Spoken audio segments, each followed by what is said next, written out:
வணக்கம் நண்பர்களே. இப்போது ஒரு காரியத்தை செய்து முடி, அதில் வெற்றி அடைய வேண்டும், மனதில் உறுதி வேண்டும். இதை பற்றியெல்லாம் நிறைய பேசுவாங்க. ஆனால் வள்ளுவர் மிக அற்புதமான ஒரு தலைப்பில் கொடுத்துருக்காரு. வினை திட்பம். வினை திட்பம் அப்படின்னா ஒரு காரியம் செய்து முடிக்க அல்லது ஒரு செயலை செய்து முடிக்க மனதில் எந்த அளவு உறுதி வேண்டும், எப்படி அதை செயல்படுத்த வேண்டும், அதை பற்றி நான் மிக தெளிவான உரையை கொடுத்துருக்காரு. பார்ப்போமா?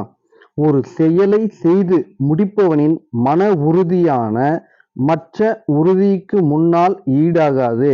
மன உறுதிதான் எல்லாவற்றையும் விட சிறந்தது. நம்ம மனசுல இந்த வேலையை செய்து முடிக்கணும்னு ஒரு முடிவு எடுத்துட்டு அது ஒரு உறுதியா இறங்கிட்டோம் அப்படின்னா அதுக்கு ஈடு இணை இந்த உலகத்துல வேற எதுவுமே இல்லை அப்படின்னு சொல்றாரு. நமக்கு இடையூறு வரும் முன்னே அதனை அறிந்து நீக்குதல்.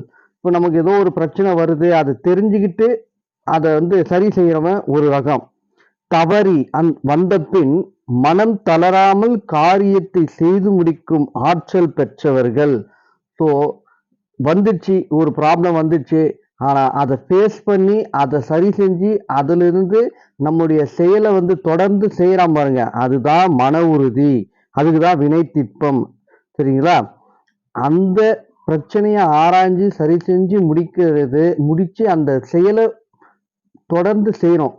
அதுலதான் மனவர். ஏன்னா நிறைய பேர் பார்த்தீங்கன்னா நிறைய விஷயத்த புதுசா செய்வாங்க.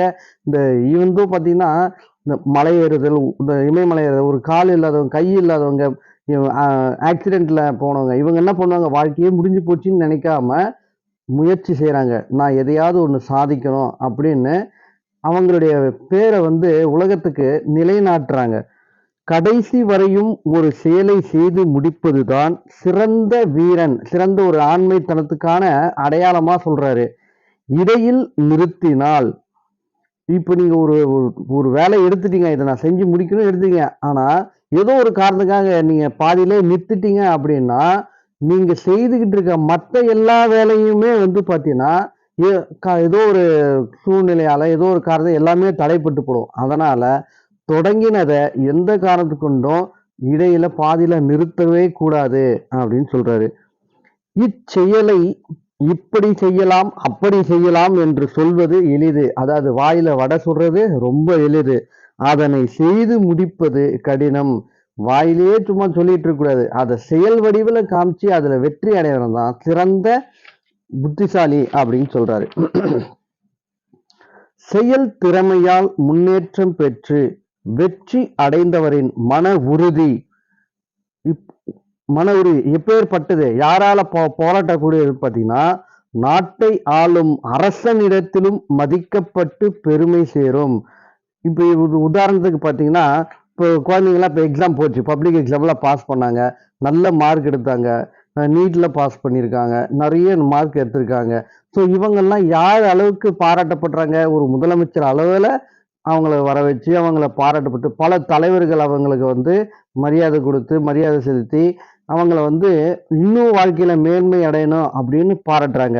சரி, இப்போ கேம்லயும் இப்போ கிரிக்கெட் மேட்ச் 2020 போச்சு, அதுல வின் பண்ணாங்க. அப்போ என்னாச்சு, ஒரு பிரைம் மினிஸ்டரே கூப்பிட்டு அவங்கள வாழ்த்தி அவங்கள மரியாதை செலுத்துறாங்க. ஸோ நீங்க மனது உறுதியோடு எந்த ஒரு காரியத்தை செய்தாலும் அதில் வெற்றி அடைந்தால் நாட்டை ஆளுகின்ற அரசர், உயர் அதிகாரிகள் வரை உங்களை போற்றி பாராட்டப்படுவீர்கள் அப்படின்னு வள்ளுவர் அப்போதே சொல்லியிருக்காரு. எண்ணத்தில் வலிமையுடையவன் தான் தான் எண்ணிய காரியங்களை எண்ணிய வண்ணம் முடிப்பர். அது மனசுல எந்த அளவுக்கு உங்களுக்கு வருது, எவ்வளவு பிரச்சனை வரும். இப்போ எக்ஸாம் நல்ல மார்க் ஸ்டேட் ஃபர்ஸ்ட் எடுக்கிறவங்க, ஸ்கூல் ஃபர்ஸ்ட் வர்றவங்களுக்கெல்லாம் பிரச்சனையே இருக்காதா? அப்படியே புக் எடுத்து படிச்சுக்கோ அப்படியே எழுதிடுவாங்களா? இல்லை, அவங்களுக்கு ஏகப்பட்ட பிரச்சனைகள், குடும்ப சூழ்நிலைகள், வறுமை எவ்வளவோ இருக்கும். இப்போ கிரிக்கெட் பிளேயர்ஸ் எவ்வளவோ ஸ்ட்ரகிள்ஸ், ஃபேமிலி பிரச்சனை, ஹெல்த் இஷ்யூ, எல்லாத்தையும் தாண்டி எல்லாருக்குமே பிரச்சனை இருக்கு. ஆனால் அந்த எல்லாத்தையும் தாண்டி மேலே வரணுன்ற அந்த மன உறுதி, அதுதான் பார்த்தீங்கன்னா அவங்க நினைச்ச மாதிரியான வெற்றியை கொண்டு சேர்க்கும்.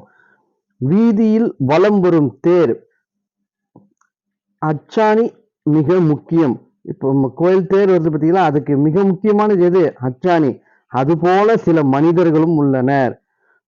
அதாவது சில பேர் பார்த்தீங்கன்னா அச்சாணி மாதிரி கரெக்டா இருப்பாங்க, சரியா இருப்பாங்க.